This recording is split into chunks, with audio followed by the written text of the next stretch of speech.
the beginning that you have made. Edmund Burke in 1783 made the comment, "There's no bigger mistake than he who did nothing because he could only do a little."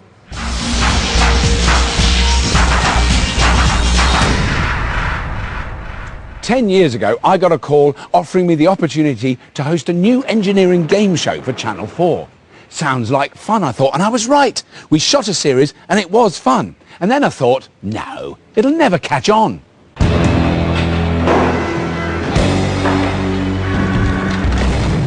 Scrapheap Challenge gets people thinking, and two things I like about Scrapheap is the answer can be anything. There's lots of different ways around of solving the problem, that's the first thing, and time is limited.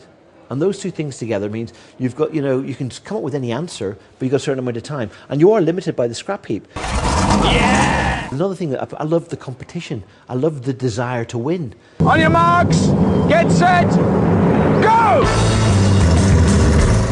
Take that to the environmental stage, and time is ticking on. We have to get things done.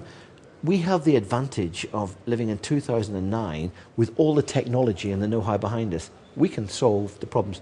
If you give me a problem, we can solve it. I can go to any car going around Jerusalem, take it, and stop any carbon dioxide coming out of the exhaust. I know how to do that. But the big thing is, what do you do with it? So we have the technology available to us. It is that leadership and it's that political desire to solve it now. So yes, Scrapheap's great because limited amount of time and we can come up with it, but we get an answer. There's always a competition at the end of Scrapheap and it always works.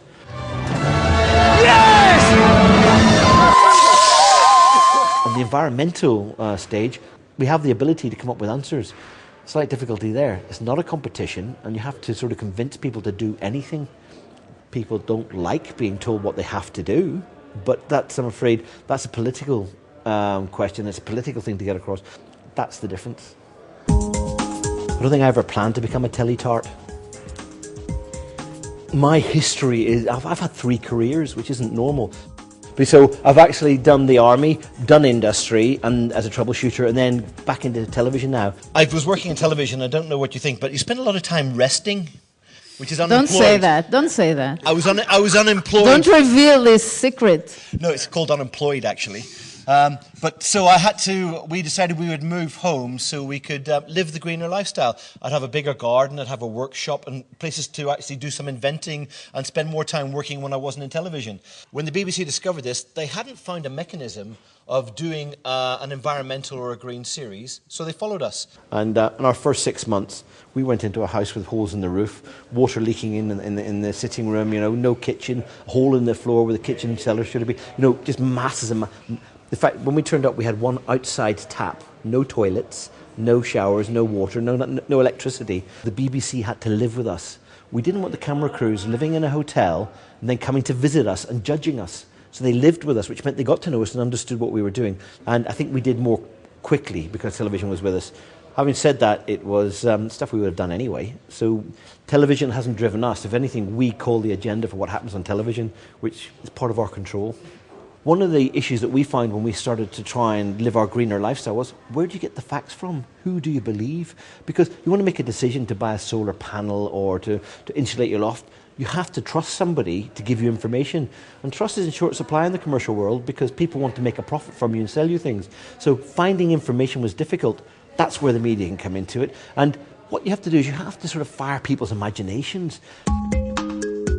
And that first series was successful because people liked watching us and they liked our problems. And it's voyeuristic. Television is voyeuristic. And they could actually see the fact we had arguments. We didn't all work all the time. But it was a gentle way of people being exposed to our green decision making. If you give people entertainment and educate them and give them the information they want, they will say, I want some of that dream. I actually want to have a go at doing that. Because the idea is you need people to watch television programmes if they're to be successful. And the BBC are public service. They do it for the public, but they also need viewing figures. And I think that's a large part of the issue. Obviously, there's some changes in weather patterns. Obviously, people worry about certain aspects of what is happening today. That said, it's easy to do the old stick your finger in the ears and go la la la la la. You can ignore the world. It's a bit like the old ostrich impression. You know, you put your head in the ground as an ostrich. I keep reminding people when they start doing an ostrich impression, you stick your head in the ground, leaves your bum up in the air. That makes you vulnerable. You know, people have to really start facing the facts. But you cannot preach.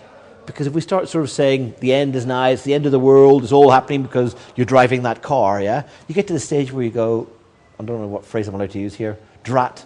You just can't piss people off that much. And if you scare people into thinking they can do nothing to make any difference, they just won't bother. And they'll just go and buy a bigger car, fly on their holidays 4 times a year, and not think about it. Whereas if they feel empowered and make a difference, that's when things will start snowballing. This is yours!